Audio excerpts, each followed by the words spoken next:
नमस्कार, स्वागत है एक बार फिर आपका ये हिंदी पर। आज है 22 जनवरी 2022 और हिमाचल प्रदेश की आज की सबसे बड़ी खबरें हम आपके लिए लेकर आए हैं। पेश है आज की सबसे बड़ी खबरें। सीएम शिमला लौटे, पे कमीशन पर बड़ी बैठक आज। कर्मचारियों की सभी मांगों पर वित्त विभाग से होगी आज चर्चा। राज्य के सरकारी कर्मचारियों के लिए 3 जनवरी को जारी नए पे रिवीजन रूल्स में कुछ संशोधन हो सकता है। मुख्यमंत्री जयराम ठाकुर अब शिमला लौट आए और वे कुछ दिन शिमला में ही है। वे 25 जनवरी को पूर्ण राज्यत्व दिवस के लिए सोलन जाएंगे। इससे पहले शनिवार, रविवार और सोमवार को पे कमीशन के लंबित विषयों पर चर्चा होगी। मुख्यमंत्री जयराम ठाकुर ने शनिवार को दोपहर बाद अतिरिक्त मुख्य सचिव वित्त प्रबोध सक्सेना के साथ बैठक बुलाई है। इससे पहले वित्त विभाग से सभी विकल्प सामने रखने को कहा है। टैक्स पेयर दिक्कत बताएंगे, अधिकारी हल करेंगे। मुख्यमंत्री ने किया टैक्स हाट कार्यक्रम का शुभारंभ। मुख्यमंत्री जयराम ठाकुर ने शुक्रवार को राज्य कर एवं आबकारी विभाग के टैक्स हाट कार्यक्रम का शुभारंभ किया। इस अवसर पर मुख्यमंत्री ने कहा कि टैक्स हाट अनुपालन में सुधार के लिए अग्रणी तंत्र है। उन्होंने कहा कि हर राष्ट्र के विकास एवं समृद्धि के लिए बहुत ही अहम भूमिका निभाता है। राजस्व के बिना कोई भी प्रदेश समृद्ध नहीं बन सकता है। उन्होंने राज्य कर एवं आबकारी विभाग के अधिकारियों व कर्मचारियों की सराहना करते हुए कहा कि उनके निरंतर प्रयासों से प्रदेश का राजस्व वर्ष 1974-75 से 11 करोड़ रुपए से बढ़कर वर्ष 2020-21 में 7,044 करोड़ रुपए हो गया है। इस अवसर पर मुख्यमंत्री ने विभाग के लोगों का विमोचन भी किया। उन्होंने विभाग के ट्विटर व फेसबुक पेज का भी शुभारंभ किया। Weather update. हिमाचल में आज और कल भारी बारिश, बर्फबारी का येलो अलर्ट। हिमाचल में शनिवार और रविवार को मौसम फिर करवट बदलेगा। मौसम विभाग ने भारी बारिश व बर्फबारी को लेकर 2 दिन का येलो अलर्ट जारी किया है। इस दौरान प्रदेश के ऊपरी इलाकों में बर्फबारी तो वही निचले क्षेत्रों में बारिश की झड़ी लगने के आसार है। वहीं शुक्रवार को भी प्रदेश के कुछ क्षेत्रों में हल्की बारिश व बर्फबारी दर्ज की गई है। ज्यादातर क्षेत्रों में मौसम खराब रहा। ऐसे में लोगों को शुष्क ठंड का सामना करना पड़ा। मौसम में ये बदलाव हिमालय क्षेत्र में पश्चिमी विक्षोभ के सक्रिय होने से आया है। इससे सर्दी का प्रकोप बढ़ गया। खासकर जनजातीय व पर्वतीय जिलों में लोगों को कड़ाके की ठंड का सामना करना पड़ रहा है। मौसम विभाग ने 24 जनवरी तक समूचे प्रदेश में बारिश व बर्फबारी की संभावना जताई है। मैदानी भागों में 22 व 23 जनवरी को भारी बारिश, जबकि पहाड़ी इलाकों में भारी बर्फबारी की चेतावनी दी है। मौसम विभाग के निदेशक डॉक्टर सुरेंद्र पाल ने बताया कि ऊना, बिलासपुर, चंबा, कांगड़ा और कुल्लू जिले में 22 जनवरी को बिजली गिरने के साथ भारी बारिश और किन्नौर, लाहौल स्पीति व चंबा जिले सहित कांगड़ा व कुल्लू जिले के ऊंचे इलाकों में भारी हिमपात का येलो अलर्ट जारी किया गया है। 23 जनवरी को भी इन भागों में बारिश, बर्फबारी का येलो अलर्ट रहेगा। प्रदेश में बारिश, बर्फबारी के बाद प्रदेश में अभी तक कई सड़कें बंद है। राज्य आपदा प्रबंधन प्राधिकरण की ओर से जारी रिपोर्ट के अनुसार प्रदेश में अभी तक 144 सड़कें बंद है। हिमाचल, हरियाणा मिलकर करेंगे आदि बद्री बांध का निर्माण, पंचकूला में MOU साइन। हिमाचल प्रदेश व हरियाणा सरकार यमुनानगर जिले के आदि बद्री के समीप हिमाचल प्रदेश में 77 एकड़ क्षेत्र में आदि बद्री बांध का निर्माण करेंगे। इसके लिए दोनों राज्यों के मुख्यमंत्रियों जयराम ठाकुर व मनोहर लाल खट्टर की उपस्थिति में पंचकूला में एक समझौता ज्ञापन हस्ताक्षरित किया गया है। इस परियोजना के माध्यम से 215.35 करोड़ रुपए की अनुमानित लागत से सरस्वती नदी का पुनरुद्धार होगा। मुख्यमंत्री जयराम ठाकुर ने कहा कि इस समझौता ज्ञापन से प्रधानमंत्री नरेंद्र मोदी का सपना पूरा होगा। हिमाचल को केंद्र से 600 करोड़ रुपए का ब्याज मुक्त ऋण मंजूर। केंद्र सरकार से हिमाचल प्रदेश को 600 करोड़ रुपए का ब्याज मुक्त ऋण मंजूर हुआ है। इसके तहत 200 करोड़ रुपए प्रदेश सरकार के खजाने में आ चुके हैं, जबकि 400 करोड़ रुपए शीघ्र उपलब्ध होंगे। मुख्यमंत्री जयराम ठाकुर ने अपने नई दिल्ली दौरे के दौरान केंद्रीय वित्त मंत्री निर्मला सीतारमण से मामला उठाया था। उन्होंने उस दौरान तर्क दिया था कि कोविड-19 संक्रमण का दौर लंबा चलने से राज्य की आर्थिकी को भारी नुकसान पहुंचा है। इससे राज्य सरकार को वित्तीय संसाधन जुटाने में परेशानी हो रही है।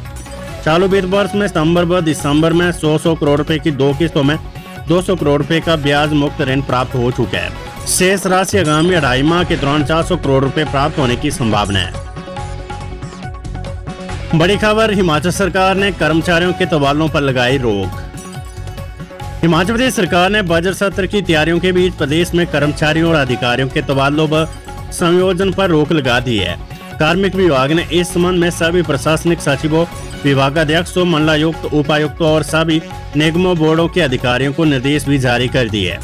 आदेश में स्पष्ट किए गए कि सिर्फ अति महत्वपूर्ण मामलों में ही संबंधित विभागीय मंत्री से मंजूरी लेने के बाद मुख्यमंत्री की अनुमति से तबादले हो सकेंगे। इसके साथ ही आदेश को सख्ती के साथ लागू करने के लिए कहा गया है। बता दें कि फरवरी मध्य से विधानसभा का बजट सत्र शुरू हो सकता है। सरकार के अंतिम वर्ष के बजट सत्र को लेकर वित्त विभाग ने पहले ही सभी विभागों से बैठकें कर तैयारियां कर ली थी। हाल ही में विधायक प्राथमिकता की बैठकों का आयोजन कर जनप्रतिनिधियों से भी उनके क्षेत्र की योजनाएं ली गई थी। अब इन सभी को बजट में समायोजित करने की प्रक्रिया शुरू हो गई है। Corona virus update. हिमाचल में 9 और संक्रमितों की मौत, 2940 नए कोरोना पॉजिटिव मरीज। हिमाचल प्रदेश में शुक्रवार को 9 और कोरोना संक्रमित मरीजों की मौत हो गई है। वहीं प्रदेश में 2940 नए कोरोना पॉजिटिव मामले आए हैं। प्रदेश में कोरोना की तीसरी लहर में शुक्रवार को एक दिन में अब तक की सबसे ज्यादा मौतें दर्ज की गई है। इससे पहले गत 2 दिन से 7 मौतें हुई थी। शुक्रवार को कांगड़ा जिले में 3, सिरमौर में 2, जबकि सोलन, मंडी, शिमला और ऊना में एक संक्रमित की मौत हुई है। प्रदेश में कोरोना से मरने वालों का कुल आंकड़ा 3908 पहुंच गया है। शुक्रवार को कोविड जांच के लिए 12283 लोगों के सैंपल लिए गए। प्रदेश में अभी 17071 सक्रिय मामले हैं। सरकार कोरोना मरीजों के लिए 60,000 किटें तैयार करेगी, जबकि अभी तक 50% से कम किटें तैयार हो पाई है। हिमाचल में आया 750 करोड़ रुपए का निवेश, फार्मा पार्क को लेकर MOU साइन। हिमाचल प्रदेश को बल्क ड्रग फार्मा पार्क से फार्मा पार्क स्वीकृत हुआ है। इसको लेकर मैसेज JDS फार्मा प्राइवेट लिमिटेड प्रदेश में 750 करोड़ रुपए का निवेश करेगी। इससे प्रदेश में 1000 से अधिक लोगों को रोजगार के अवसर उपलब्ध होंगे। निदेशक उद्योग राकेश प्रजापति ने कंपनी के पदाधिकारियों के साथ इस MOU को साइन किया है। शिमला में सब इंस्पेक्टर ने फंदा लगाकर की आत्महत्या, पुलिस जांच में जुटी। राजधानी में एक सब इंस्पेक्टर ने फंदा लगाकर आत्महत्या कर ली है। आत्महत्या करने वाला sub inspector police line Bharari में तैनात था। सब इंस्पेक्टर की आत्महत्या के बाद पुलिस महकमे में हड़कंप मच गया है। शिमला पुलिस को जैसे ही सब इंस्पेक्टर द्वारा आत्महत्या करने की सूचना मिली तो शिमला पुलिस अधीक्षक मोनिका बुटोंगरू तुरंत मौके पर पहुंची। पुलिस आत्महत्या के कारणों की जांच कर रही है। पुलिस को अभी तक ये पता नहीं चला कि आखिर सब इंस्पेक्टर ने ऐसा कदम क्यों उठाया है। हिमाचल वित्त विभाग के आदेश, विभागों के DDO पर संशोधित वेतनमान तय करने की जिम्मेदारी।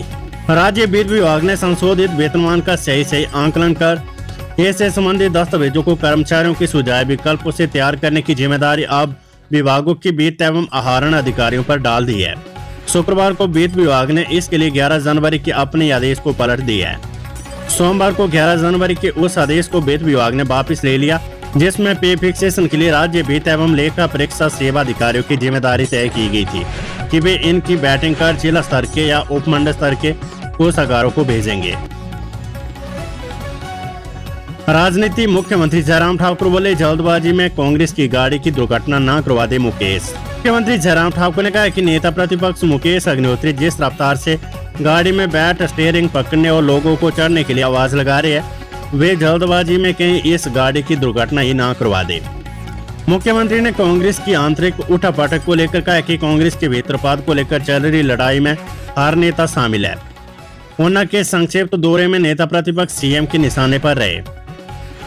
पत्रकारों से अनौपचारिक बातचीत में CM ने कहा कि कांग्रेस में न तो नेता प्रतिपक्ष का पद सुरक्षित है और न ही प्रदेश अध्यक्ष का। उन्होंने नेता प्रतिपक्ष को सब्र रखने की सलाह दी है। उन्होंने कहा कि कांग्रेस नेता अपनी पार्टी में पदों के लिए दौड़ भाग में लगे हैं। यह कांग्रेस का अंदरूनी मामला है, लेकिन कांग्रेस में कुछ नेता प्रतिपक्ष को हटाने के लिए विधायकों को लेकर दिल्ली में डटे हैं। संयुक्त कर्मचारी महासंघ ने संशोधित वेतनमान के लिए खोला मोर्चा, CM और ACS को सौंपा मांग पत्र। राज्य सरकार के 25 विभागों के कर्मचारी संघों के संयुक्त महासंघ ने संशोधित वेतनमान को लेकर जयराम सरकार के खिलाफ मोर्चा खोल दिया है। महासंघ के नेताओं के प्रतिनिधि मंडल ने मुख्यमंत्री जयराम ठाकुर और अतिरिक्त मुख्य सचिव प्रबोध सक्सेना को कर्मचारियों की मांगों को लेकर 8 सूत्रीय ज्ञापन सौंपा है। इसमें सरकार पर पंजाब के तय वेतनमान की विसंगतियों को दूर करके हिमाचल में संशोधित वेतनमान देने की मांग प्रमुख है। मुख्यमंत्री जयराम ठाकुर और ACS वित्त ने कर्मचारियों की मांगों पर गंभीरता से विचार करने का भरोसा दिलाया है। नौकरी का मौका। बिजली बोर्ड में अब 50 की जगह भरे जाएंगे 100 चालकों के पद। राज्य बिजली बोर्ड में अब 50 की जगह 100 ड्राइवरों के पद भरे जाएंगे। बोर्ड प्रबंधन ने नवंबर 2021 में 50 पदों के लिए शुरू की गई भर्ती में पदों की संख्या बढ़ाकर 100 कर दी है। 25 नवंबर 2021 तक पुराने विज्ञापन के आधार पर मांगे गए आवेदनों में से चालकों का चयन किया जाएगा। दोबारा से इन पदों के लिए आवेदन नहीं मांगे जाएंगे। जहरीली शराब मामले में मुख्य सरगनाओं की हुई पहचान, डीजीपी ने किया एसआईटी का विस्तार। मंडी जिले की सलापड़ और कांगू में जहरीली शराब पीने से हुई 7 लोगों की मौत से जुड़े मामले का पुलिस ने पर्दाफाश कर दिया है। जांच में मिले साक्ष्य के आधार पर पुलिस ने इस धंधे में संलिप्त मुख्य 7 सरगनाओं की पहचान कर ली है। अब तक इस मामले में 4 गिरफ्तारियां हो चुकी, जबकि अन्य 3 आरोपितों की तलाश जारी है। इसके साथ ही मामले के तार पंजाब, हरियाणा, दिल्ली से जोड़ने के बाद डीजीपी संजय कुंडू ने एसआईटी का भी विस्तार किया है। इसके तहत SP Baddi Mohit Chawla, SP Una Arijit Sen, ASP Kangra Puneet Raghu और एसडीपीओ परवाणु योगेश रोल्टा को भी टीम में शामिल किया है। कनिष्ठ सहायक ने अधिकारी 19 lakh Una PWD electrical wing में जालसाजी का मामला। ऊना जिले की पीडब्ल्यूडी इलेक्ट्रिकल विंग में जालसाजी का मामला सामने आया है। विभाग के एक कनिष्ठ सहायक के खिलाफ बिजनेस ने जाली GPF, petrol form, balance sheet, office section order इत्यादि दस्तावेज बनाकर बाद में उन्हें नष्ट करके सरकार के धन के गबन के मामले में भारतीय दंड संहिता की धारा 402, 420, 467, 468, 471 व 201 के तहत मामला दर्ज किया है। खबर धर्मशाला से किसान ने अटल आदर्श विद्यालय के लिए शिक्षा विभाग को दान दी करोड़ों रुपए की जमीन। हिमाचल प्रदेश के कांगड़ा जिले के विकास लंबा गांव की ग्राम पंचायत कोडना में एक किसान ने अपनी करोड़ों रुपए की जमीन शिक्षा विभाग को दान में दे दी है। दान की गई इस जमीन की रजिस्ट्री भी बकायदा विभाग के नाम कर दी है। दान में मिली इस जमीन पर शिक्षा विभाग अब अटल आदर्श विद्यालय बनाएगा।